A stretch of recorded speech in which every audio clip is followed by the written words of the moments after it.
Ladies and gentlemen, welcome in here for a Sunday afternoon Murder Church episode. We got Jack back from Never a Truerword. This is the second episode of the Charles Manson interview analysis with him, and I'm super pumped to have him back.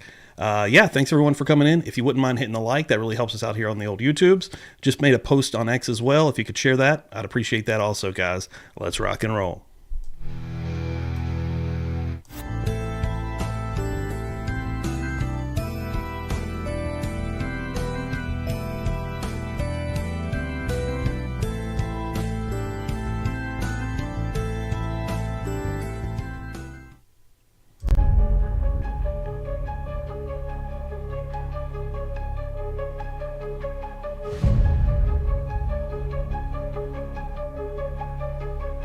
Let's rock.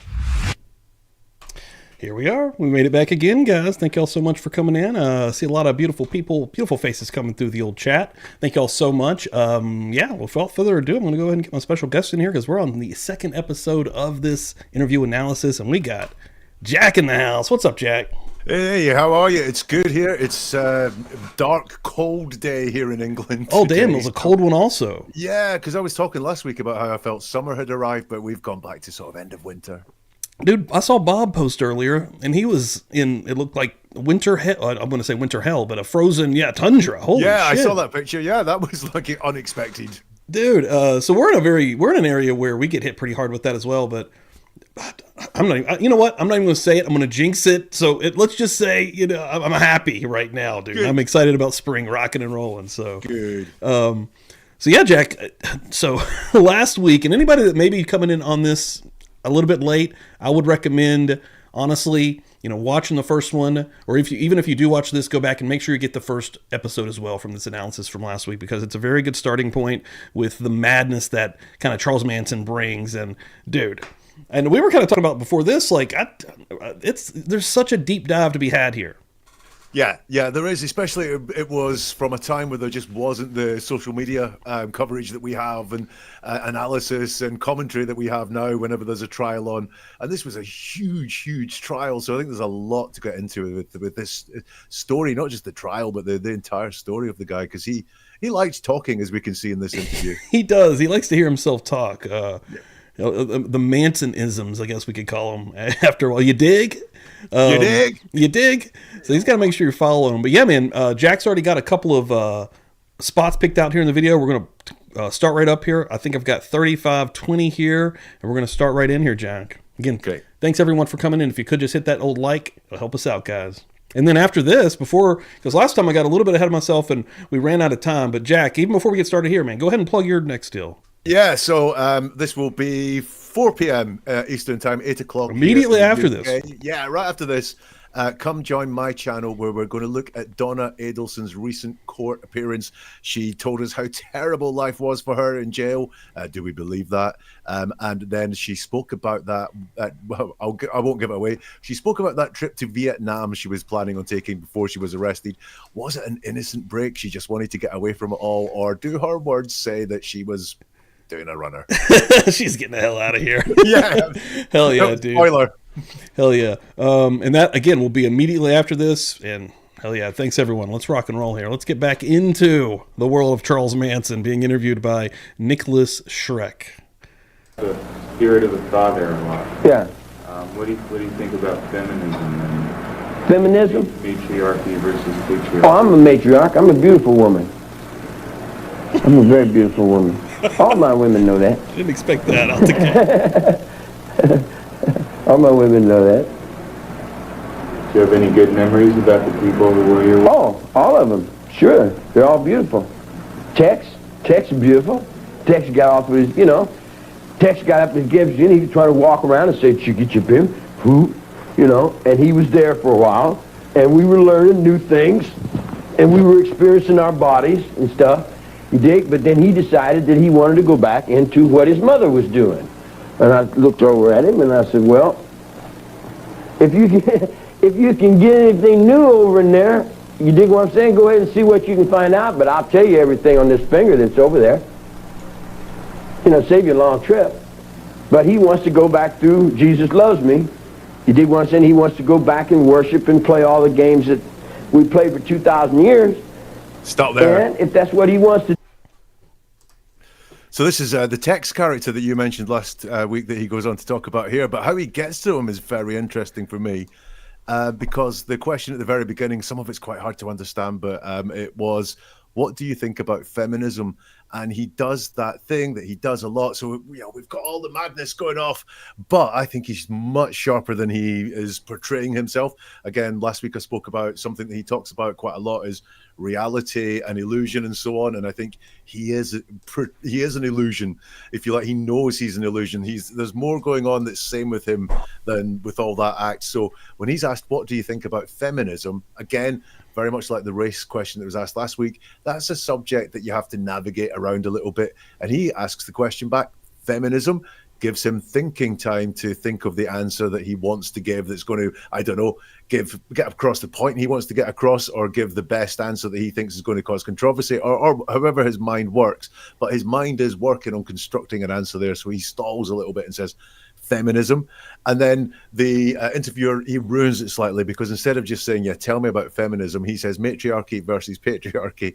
And he goes, oh, I'm a matriarch, which is like, oh, he was about to give a question on or an answer on feminism there. Instead, you've given him an out to just go, I'm a matriarch. I'm a beautiful woman. I'm a very beautiful woman, which is like, oh, right. So then he's not gone into feminism. And I think one of the reasons, he's kind of avoided feminism there. He could have just launched into it, whatever it was that he wanted to say, but it goes off on that side road.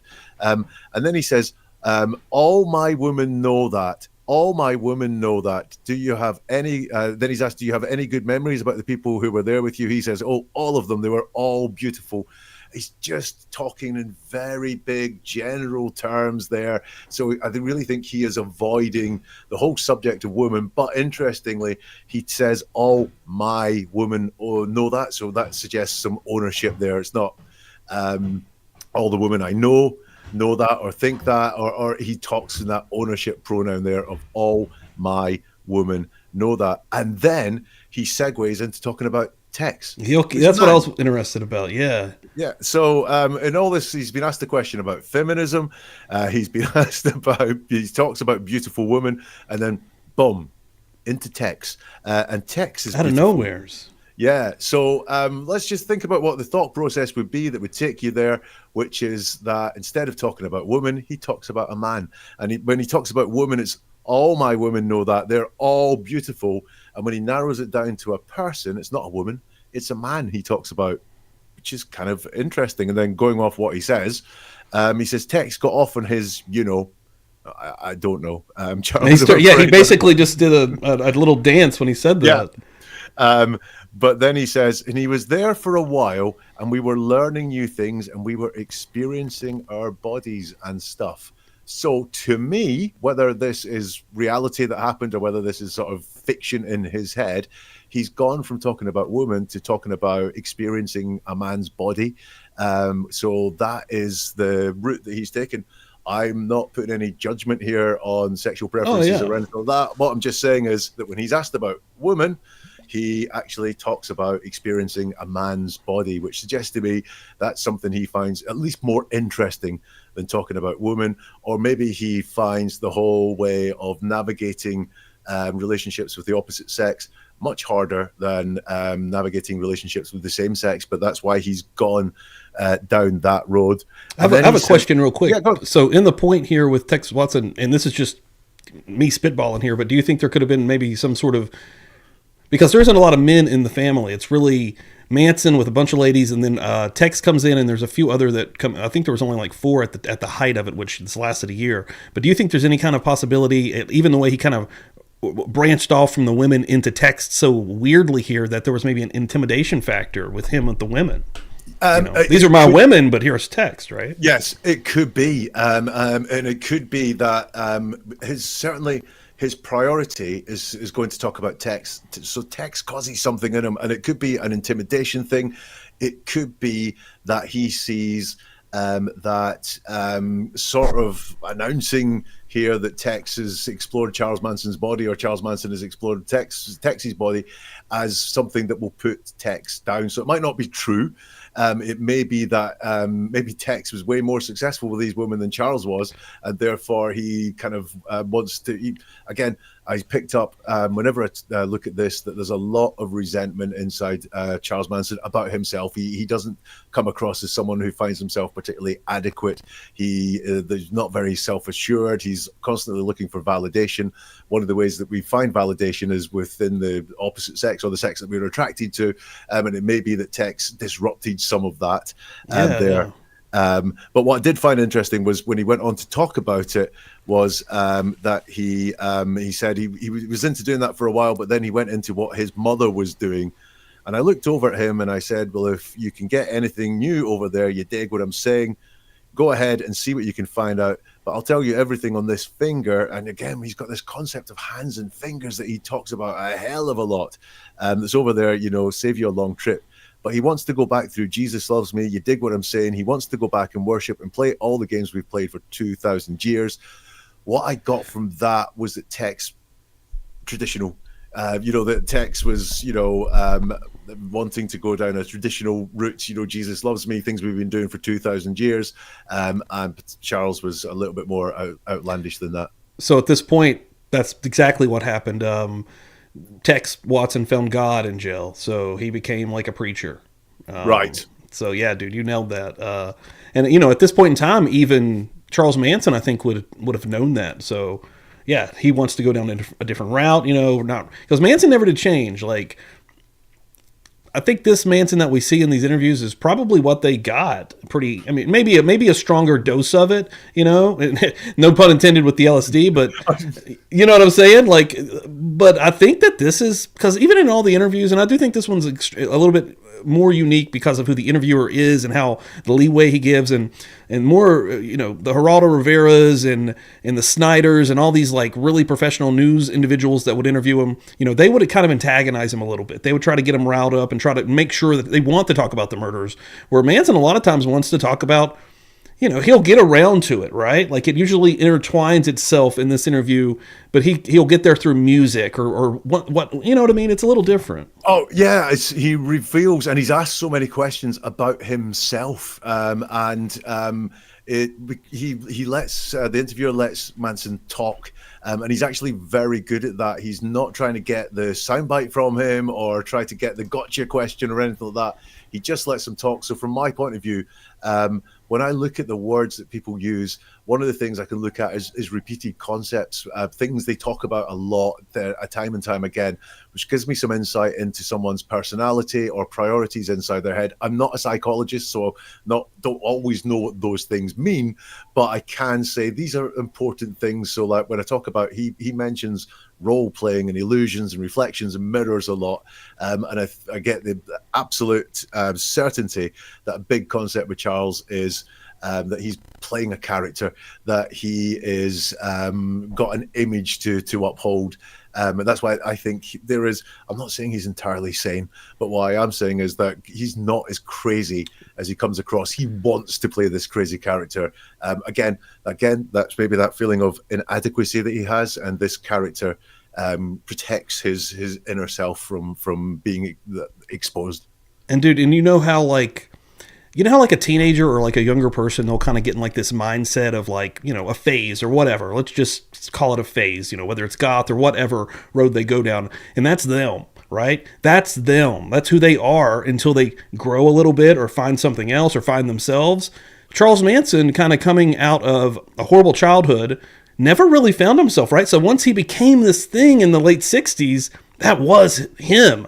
So like, he's really, like you were saying, he's fallen so deep into this character. Here we are, this is 88, so here we are 20 years later, and he's still, and even until his death, he never really changed from this moniker. But dude, yeah, that's really deep. That's crazy. Yeah, we are, we tend to, as a species, do what works for us. So back in the very early days, we would kill animals and eat them, and that would help us survive. And I think here with Charles, this persona that he's crafted that has got him all this attention. And why wouldn't it? It's a very attention-grabbing way of being. But it's not him. It's not Charles that gets the attention. If you know the Charles at the center of it, it's this persona that he puts out, which is why I think he is obsessed in his words with talk about role playing and imagination and illusion and those sort of concepts. Yeah, dude. Yeah, that's trippy as hell, man. Yeah, you really blow my mind.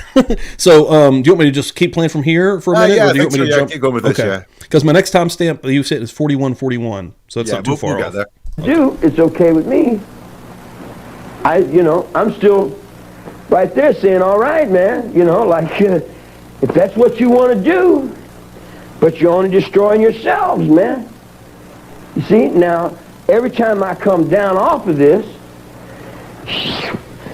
you don't like me. Then I'm a no good son of a bitch. Because then I put a piece of steel right there on my leg, and I sure I can cut anything with any place I want to cut it. And I live within the sphere of me. I don't push it off on nobody else. You dig what I'm saying? And I stand back and give other people their space. You see what I'm saying? But if they don't give me respect, I'm sending all that back around. I'm sending it all back around. You see what I'm saying? Because I live in my mind. Do you think your mind has power in the world? Oh, I would.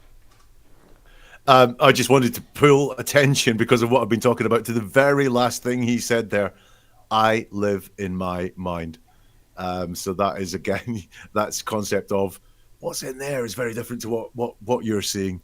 Interesting, yeah. So he is I just everything that I pick up is he's not as crazy as this act that he puts on. And dude, when you hear about last week, we went into just a little bit the how he really feels. He'll talk about he's worried about the pollution on the planet and the animals and how he doesn't eat animals.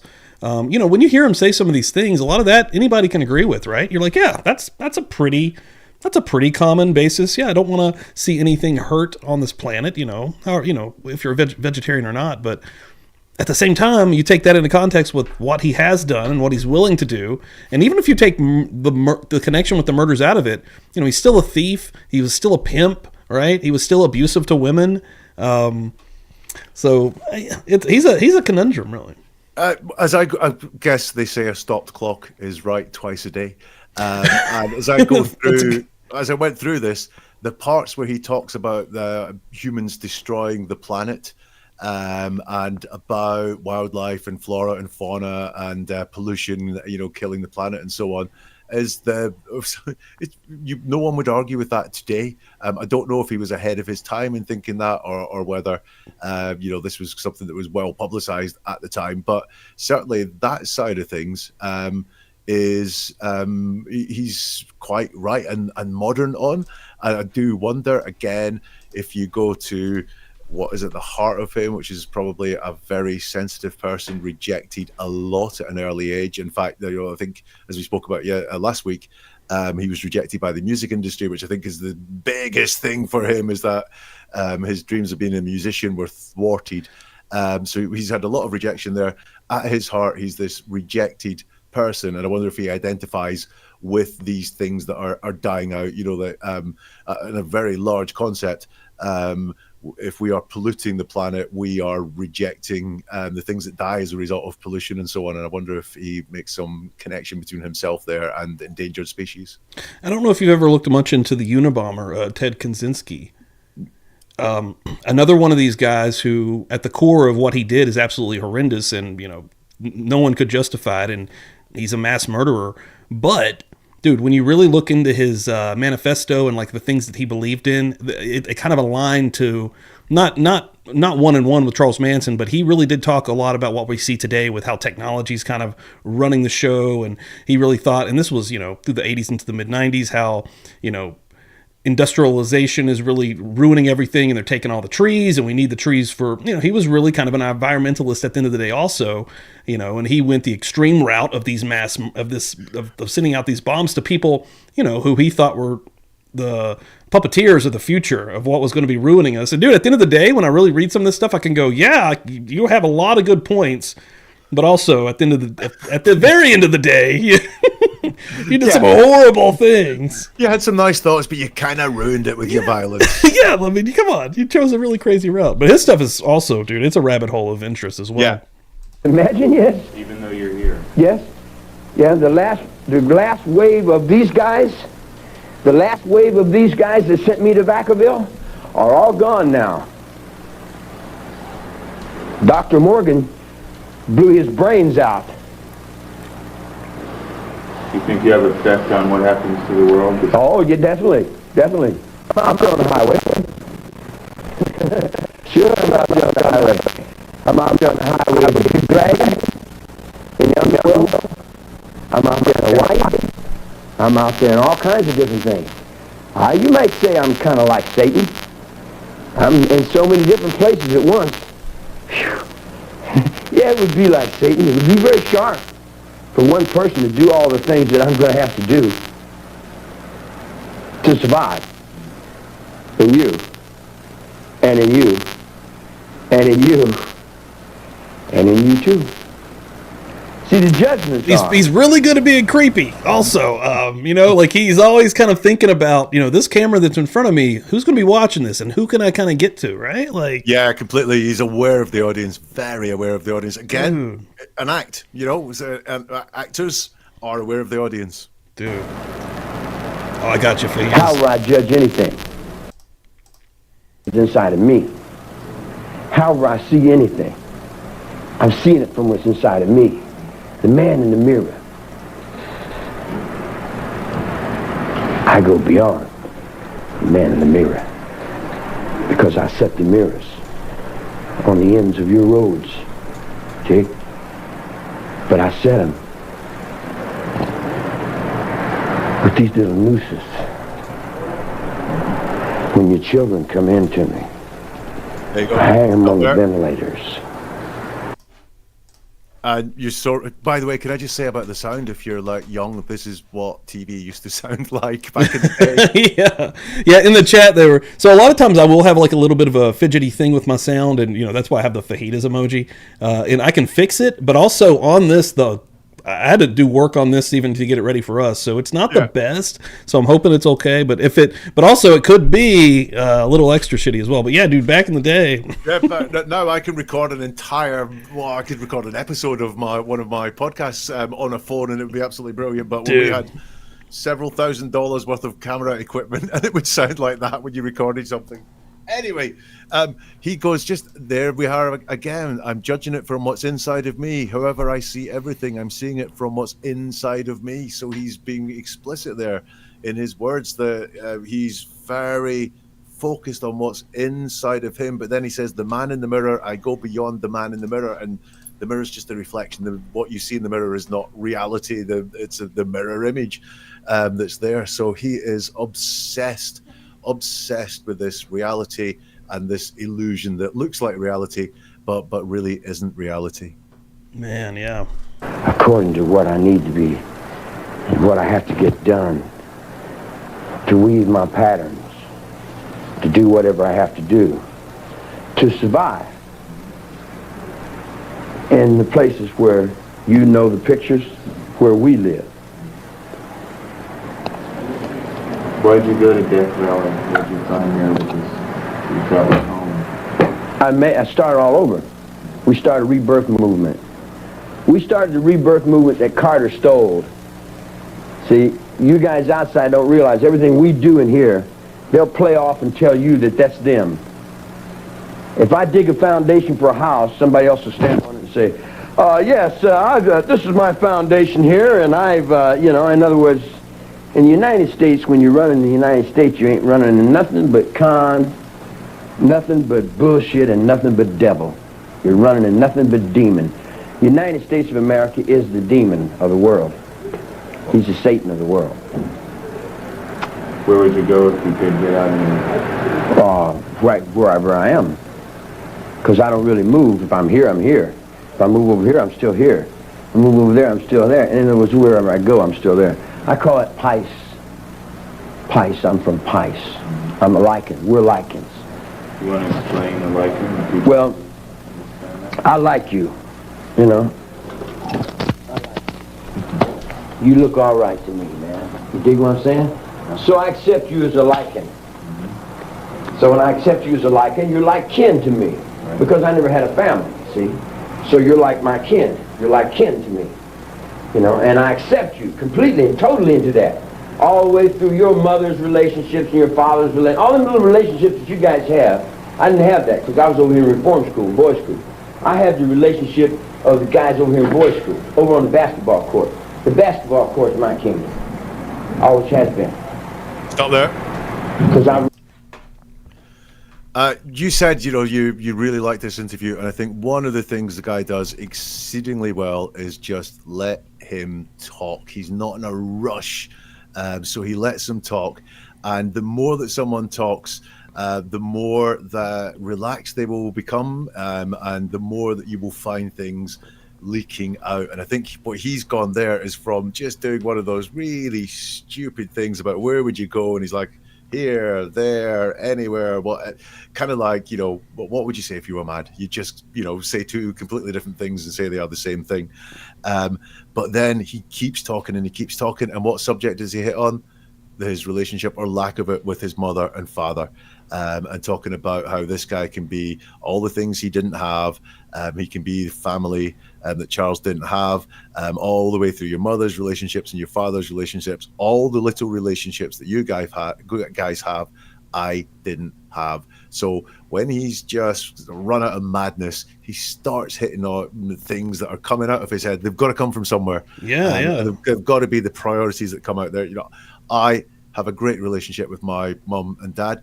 I just would not start talking to someone in that way. It has to come from somewhere realistic, even if he's warping it around in his craziness at times. And he talks about being in boys' school. I had the relationship of the guys over here in my boys' school. So again, we've got this relationship with men concept coming out from Charles Manson as well. And then to put a little bit of context on just where he came from, and then think about the hippie movement and these kids that were coming into San Francisco at the time who had left home or gotten kicked out because they were trying to follow something that was new in the news, you know, free love, whatever you want to say. Imagine this guy with a pocket full of LSD getting you in his on Spawn Ranch, in his circle, and then spitting this type of stuff to you, and you know, feeling like somebody who would be lost without, you know, at that point in time, probably parents or people you could trust or think that you can trust. Now you've got a new family, right? Now you've got somebody that, hey, a father figure, if you will, even a religiously weird father figure. Yeah, and he's obviously, so what you mentioned there, the hippies getting kicked out by their parents, i.e. they had a good relationship with their parents and then they had a bad one. Well, all of a sudden they're coming to someone who's had a permanently bad relationship with parents or even no relationship with parents. So here's someone way more experienced than me. You talk about a religious experience. You think of if you first went to a church and you had no experience of the religion or the gods that were mentioned or so on, and the head of the church, the pastor or priest or whoever, is very well versed in it and will be really fascinating if you are drawn towards that. Well, here he is with so much experience, plus drugs. Yeah, dude. Yeah, it's scary. From solitary confinement. Do you think that's your destiny, not to... No, it ain't destiny. It's just me staying alive. It's my life. In other words, we all do what we have to do to survive, right? Well, you know, you put a child down here, now I've survived this long. You know, I'm over 40 years in prison. I've survived. And I've survived you. How do you think people are going to remember you? I don't think they're going to be anybody to remember anything. You know, they're destroying everything. They'll destroy it all the way back down to the coyotes and the wolves and the scorpions and the bugs and the snakes. And there'll probably a few of us fake phony son of a bitches sitting over and looking at the thing saying, yeah, that's an old rerun in Mars somewhere. You go there and you get Boyd Rice, and you tell Boyd Rice, say, you caused Charlie Manson to be locked up 3 years in a fucking hole. I got that up your ass unless you do exactly what I tell you to do. You dig what I'm saying? And you take that big dead head you got, you dig what I'm saying? And you set it right at his keister. And you tell him, now, you do what I tell you to do. And I'm not going to pay you.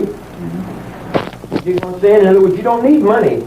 Not on this road, not where we're running from. You dig what I'm saying? We're coming from religion now. You dig what I'm saying? They're big bucks, donate so-and-so to us. You dig what I'm saying? We got the other end of that.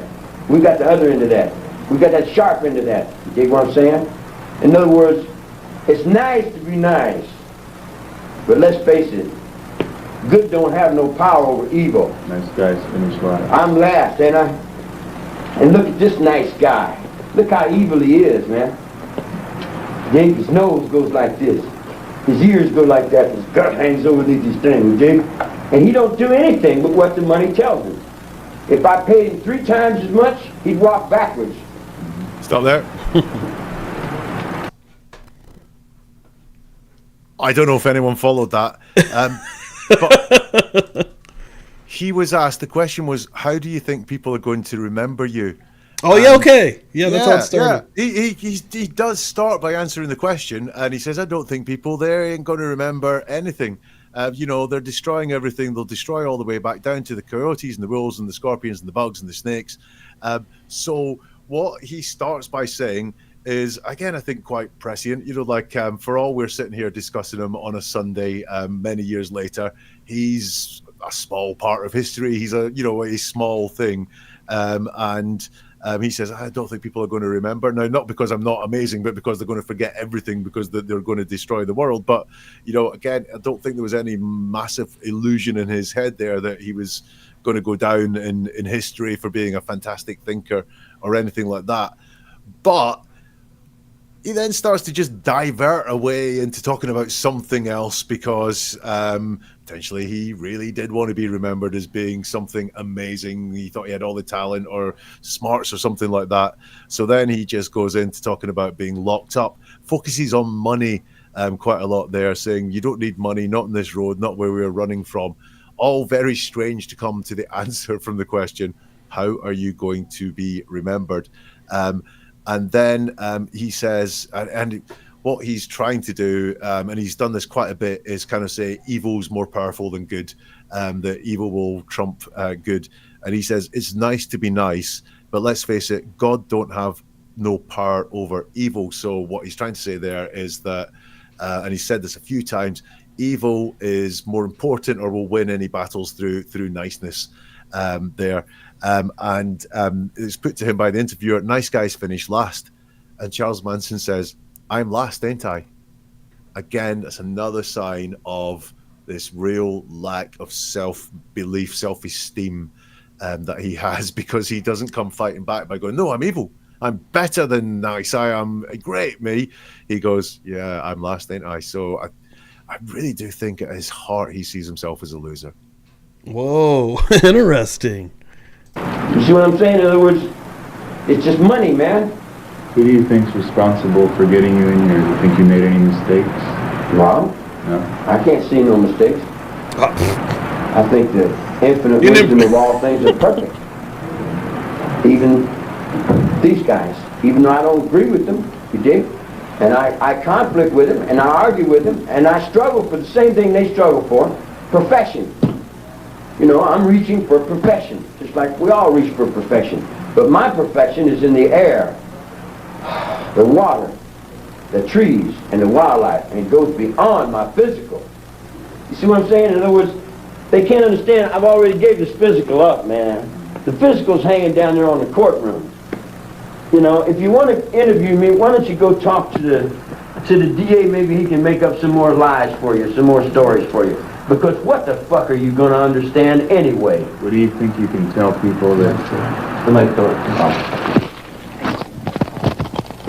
What do you think you can tell people that get rid of these lies and told about it? Oh, I don't give a fuck if they get rid of them.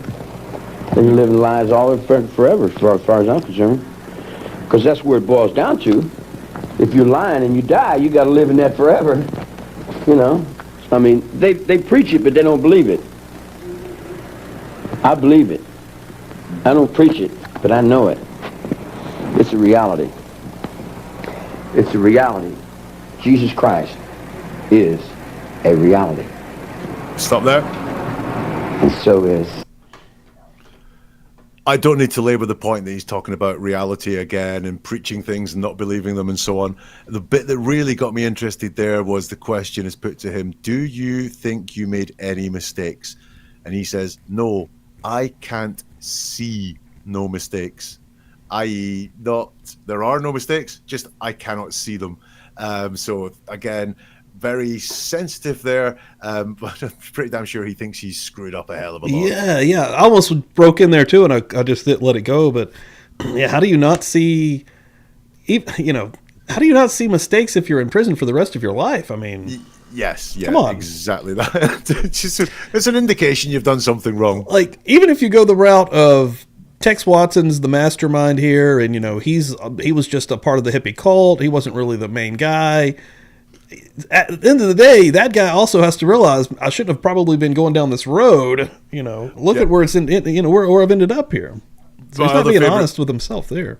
My other favorite part there was, it's not really in his words, but he said, I gave up the physical, man. The physical is hanging down there in the courtroom. At the same time, he stood up and got really physical while he was doing it. Like, you haven't given up the physical. You are, when we looked at the beginning of it, you are firmly aware that you are shackled and you are confined and you cannot move. And it really gets to you. And when you can move, I love doing it. So you haven't given up the physical. Yeah, and earlier on, at least early last week in the episode, when he mentions he's excited because this is the only time he gets to not be shackled up, and he's like, actually get to be free, Yeah. That other guy. And the conflict that goes in between. You got the sound? Yeah, can you put the mic on here so we can hear? Yeah. I'm just checking that dude out, man. Cameramen have a way of hiding. Yeah. Are you Irish?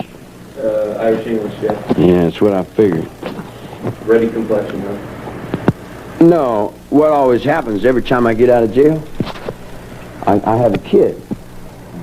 And then the broad ends up snitching on me or getting me locked up. And then she takes the kid on down the road. And she raises him up to be like her. And then I see him when he gets to be about 30 or 40 years old. He's a Just a little interesting tidbit. He did have a kid that ended up finding him not long before he died, and when they actually kind of reconciled, and they became friendly. Wow. Yeah, his kid ended up like doing interviews and basically going on the side of Charles Manson was wronged, and it was crazy. Like it happened again. Charlie got his kid to, because the guy initially didn't think like this. After some meetings, he ended up going down the route that, man, my dad was screwed. Wow, that's Isn't amazing. that crazy? Especially compared to what he says here about him, if we just play on a little bit here. He thinks just like his mother. You dig? So I see a bunch of little fat fuckers that think just like their mother. And I look at him and I say, yeah. Do you know if any of your children have followed in your footsteps? They're all my children. And anybody ever seen me's following in my footsteps.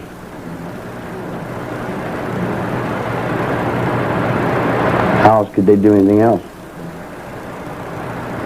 Should I explain that? I'd love to. Let me stand up. It's a brand new step. Never been done. It's history. Every step I take now is history. And I'm carrying 900 million people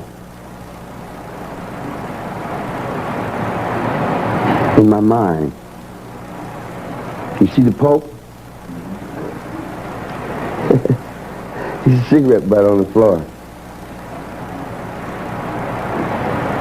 Well, Now open up your mind into that. See all the Orientals and the dragons? All the tongs? See all the feathers? See the swastika spinning? You see it coming alive? In our minds as a youth. In our minds as a youth.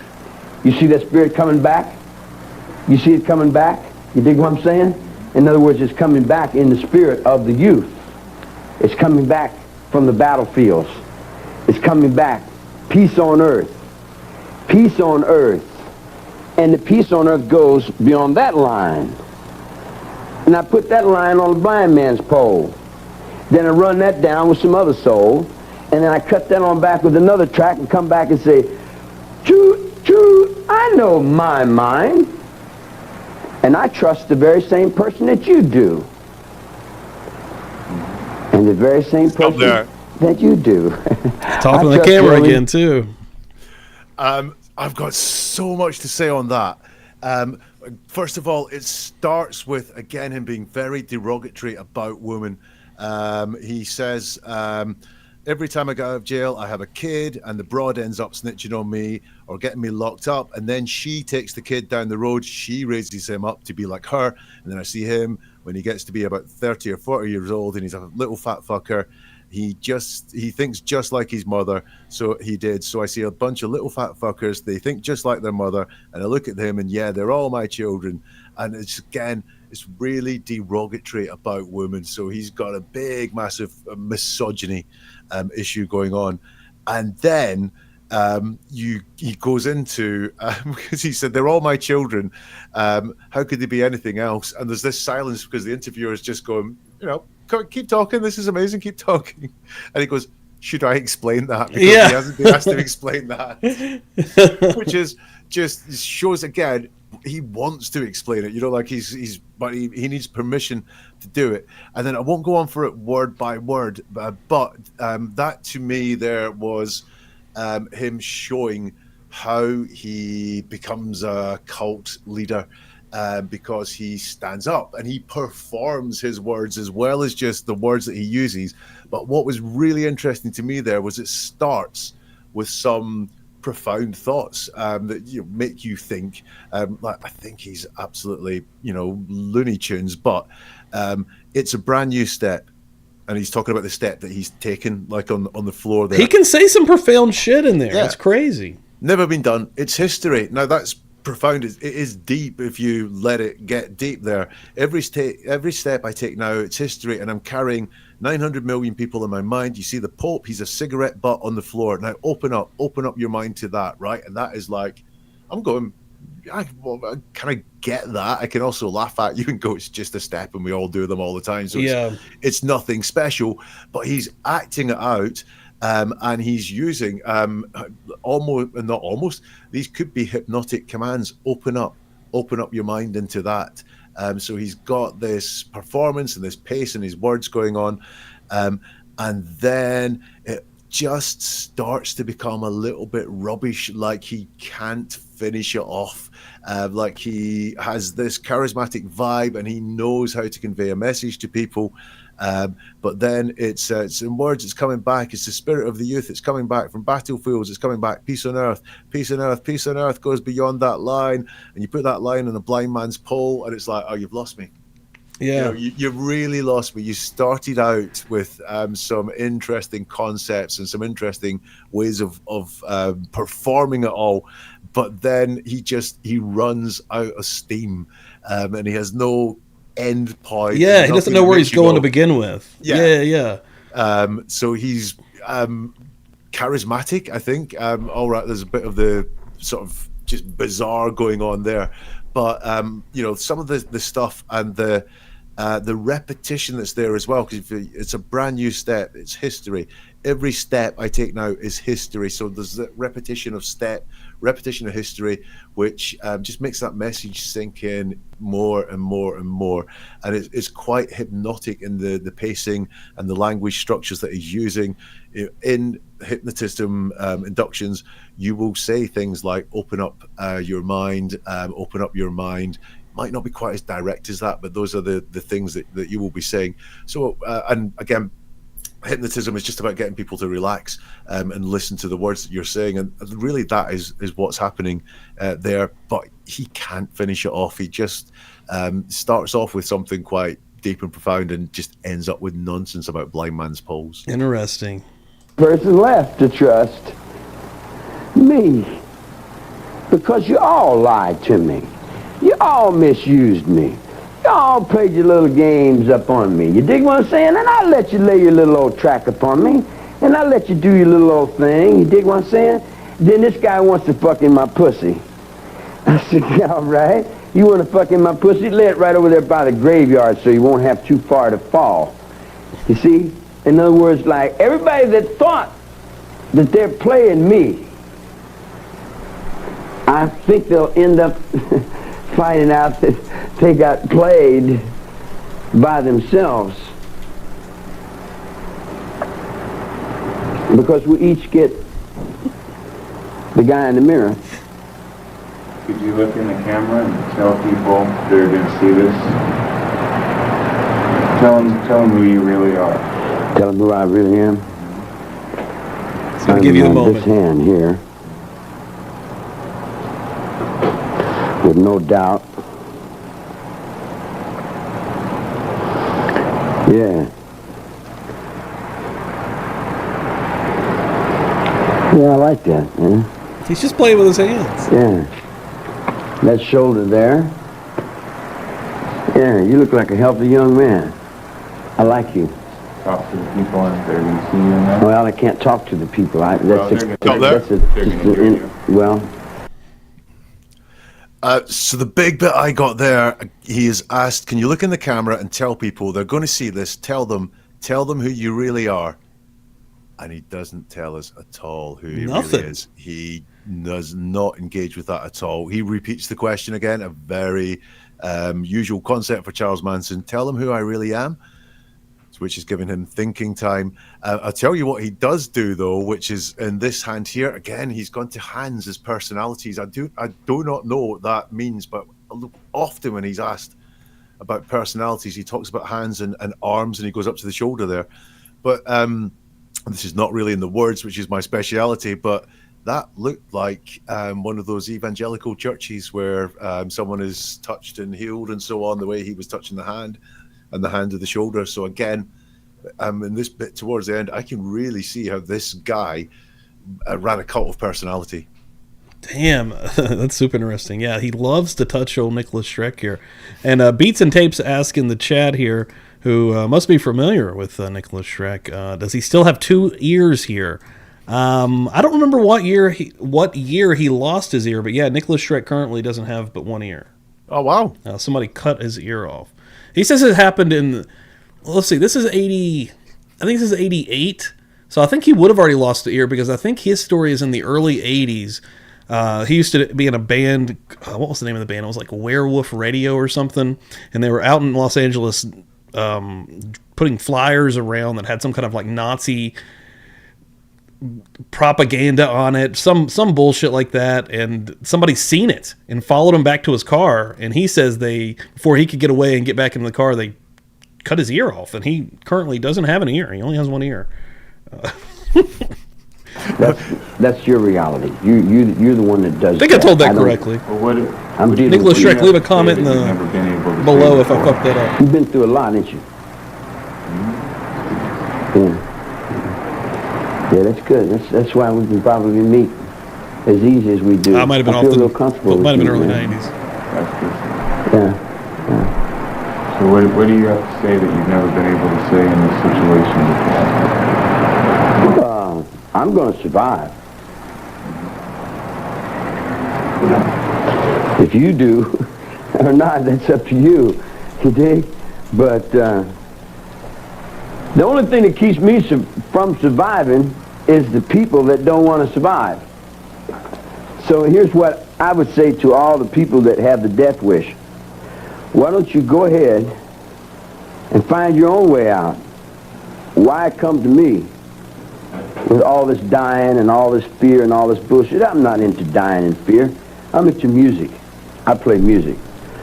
I play music. I ride my motorcycle around. Now, what comes to me, I have to deal with, don't I? So I go out in the desert, and I'm sitting in the desert, and I'm not bothering anybody, and I'm just having a good day.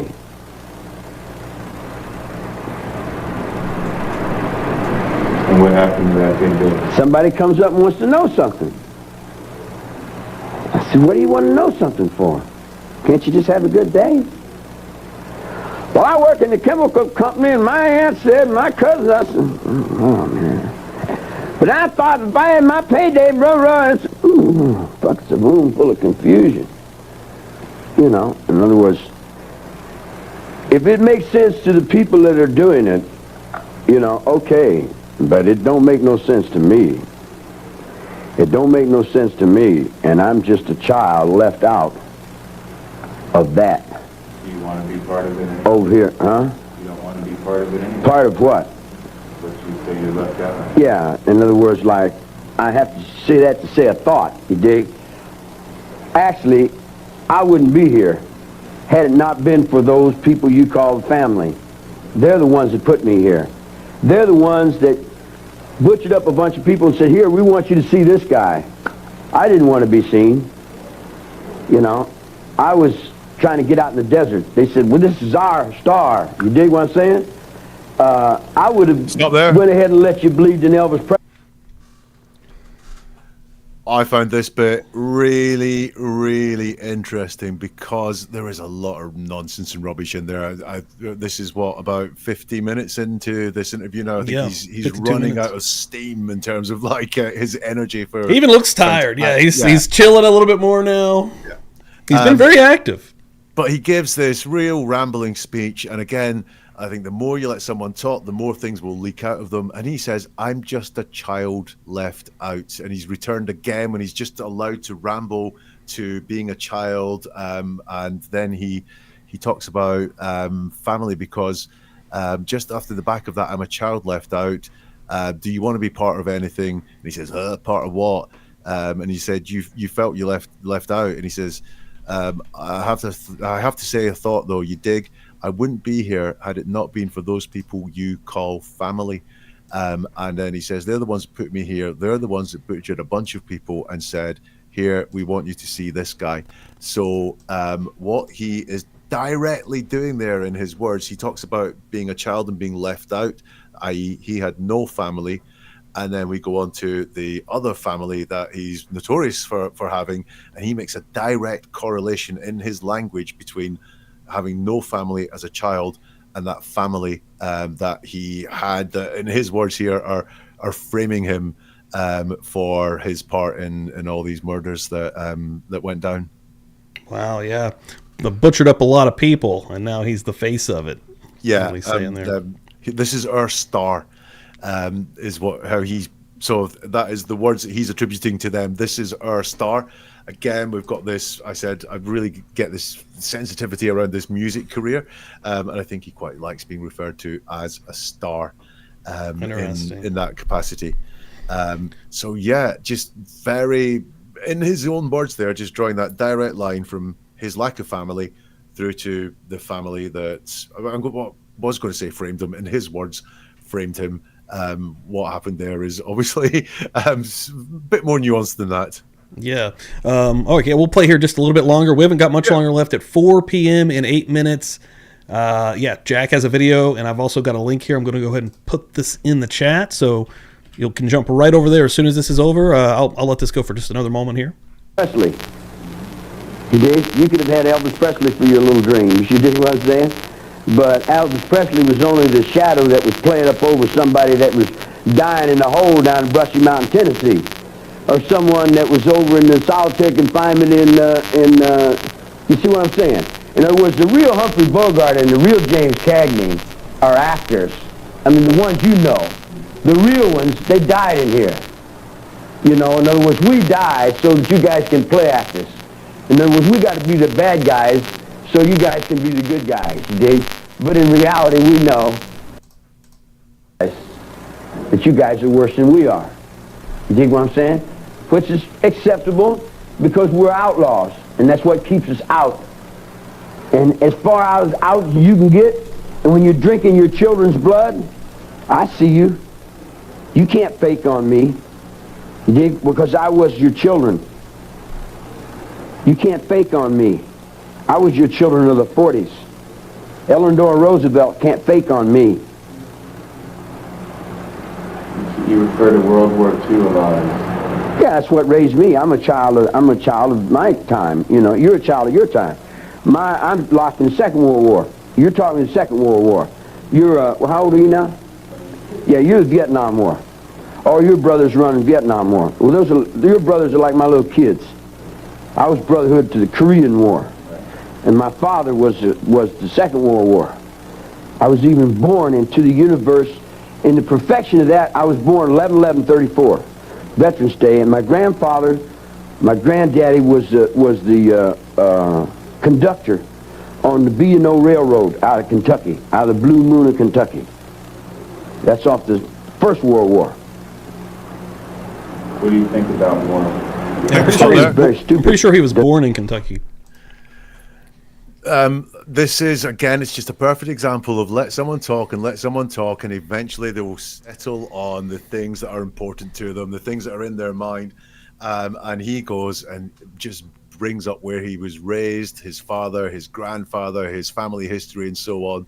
And it's not any genius thing on my point, but he's very sore about his childhood.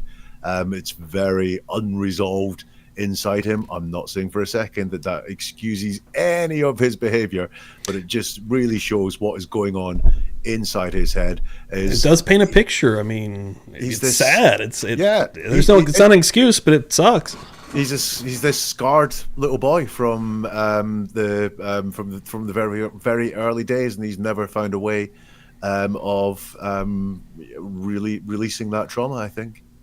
Dude, yeah. This has been amazing, Jack. I don't think I'm done with Charles Manson and diving into some of this stuff, dude. So, man, I'd like to, I know that you're a busy guy as well, but if we can ever work out more shows, dude, I would be down.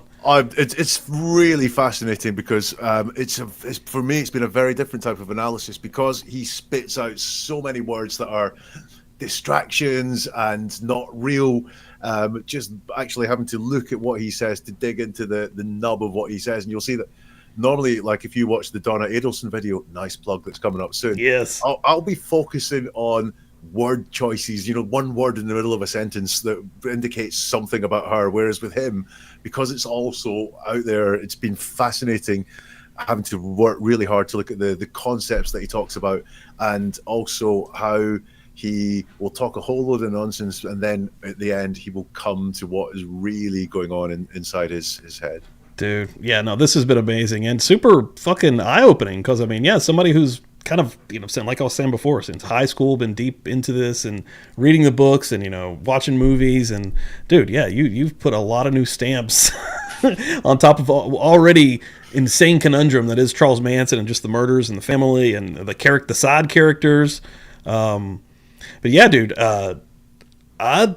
I plan on going deeper and like I think I told you this privately, not live, but the website that has the transcript of the full Charles Manson trial, dude, I really want to do something with that. I think that would be intriguing. Yeah, no, that would be really interesting because in court, transcripts they're very interesting for analysis because you got to tell the truth or avoid it, but not lie. Nice, dude. Yeah, we're gonna get to some more stuff. So yeah, thanks everyone for being in here. In the Pokemon, if you wouldn't mind one more time, Shelley, to put his link into the chat there. Jump over, go immediately to his premiere that's coming in 3 minutes, 4 p.m. Eastern time, and wherever else in the world you're at, it's happening in 3 minutes, folks. So you're not gonna want to miss that. And Jack, dude, thank you very much. This has been absolutely amazing. And in the description is his YouTube channel and his X. So. No, thank you for having me. It's been very interesting to do. Dude, thank you all. Thanks everyone in here. And yeah, jump over there. Go, go, go.